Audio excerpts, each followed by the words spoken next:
Donald Trump's presidency is spiraling. His health is now a public question, his family members are sounding alarms, and the economy is being steered by loyalists with no qualifications. The crisis isn't just about Trump's body, it's about the collapse of trust in America's most important institutions. Let's get right into the evidence. The man President Trump wants to run the Bureau of Labor Statistics, right? The agency that gets all those jobs numbers together we were just talking about. That this person has a digital trail that suggested Kamala Harris got to where she got, advanced her career through sexual favors. He engaged in conspiracy theories about the 2020 election and COVID as well. Tip of the iceberg, apparently. E.J. Antoni is his name, handpicked by Trump to lead the agency after Trump fired the longtime agency chief because he didn't like the jobs numbers. Antoni, an economist with the conservative think tank Heritage Foundation, does not have any government experience, ran a Twitter account that posted sexually degrading attacks and bigoted remarks, attacks like this one that he posted numerous times about then Senator Kamala Harris, saying you can't run a race on your knees. Now, we put up the statement there. We are choosing not to show the illustration that that post was replying to. It was frankly too graphic and degrading for us to show it. Our K-File team traced the post back to Antoni, and K-File's Andrew Kaczynski is out front now.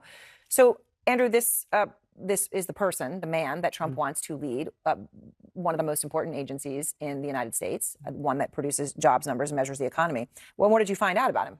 Well, look, Aaron, what we found was that series of highly disturbing posts, sexually graphic, degrading, misogynistic comments about Kamala Harris. We found anti-gay slurs. We also found that he spread a lot of conspiracy theories about COVID, about the 2020 election, and just like taking a step back from this all, this is one of the most important jobs in the government. The numbers that the BLS puts out are supposed to be able to be trusted. They're very vital to the U.S. economy. They're very vital to the global economy. This is the reality. Trump has replaced competence with loyalty tests. At stake is the Bureau of Labor Statistics, the agency that underpins global markets. Now it's in the hands of someone with no experience, peddling conspiracy theories, and posting misogynistic rants. And yet, Trump insists America's future is brighter than ever. So look a year from today, the end of this year starting, and look a year from today, you're going to see employment numbers that you never imagined. Because what it's going to do is it's going to take the 6.9 million Americans who are capable of working, who are sitting on the sidelines now because they just haven't had the jobs they were looking for. They're all going to come into the workplace because we're going to train them. Promises of historic employment gains ring hollow when the person managing those very statistics lacks credibility. Without integrity, economic data turns into propaganda. But the story doesn't end with the economy. Trump's own family has started to voice concern about his mental decline and what that means for the nation. Well, and I think that's why we're at a particularly dangerous inflection point here, because the more he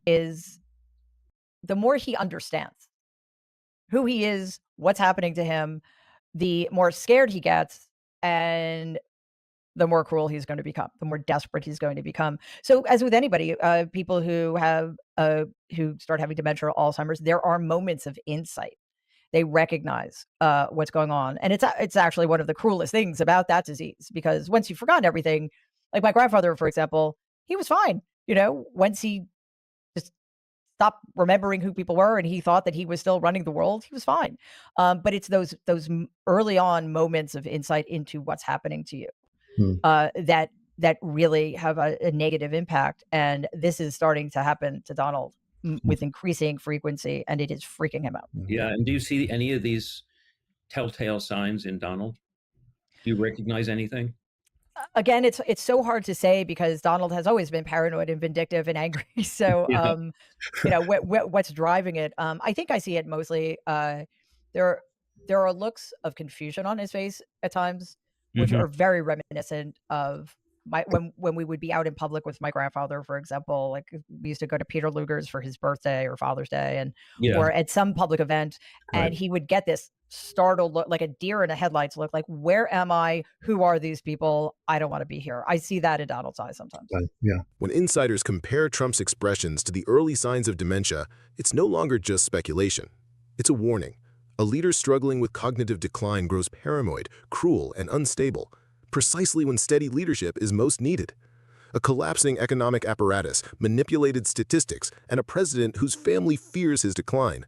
This is the convergence of corruption and incapacity. It is not simply a crisis of leadership, it is a crisis of democracy itself. America now faces a fundamental question. Can a president be trusted to govern when both his data and his health are in doubt? If you believe the country deserves honest leadership and accountability, let us know in the comments. Don't forget to subscribe, hit the notification bell, and join us as we keep exposing the truth about Trump's collapsing presidency.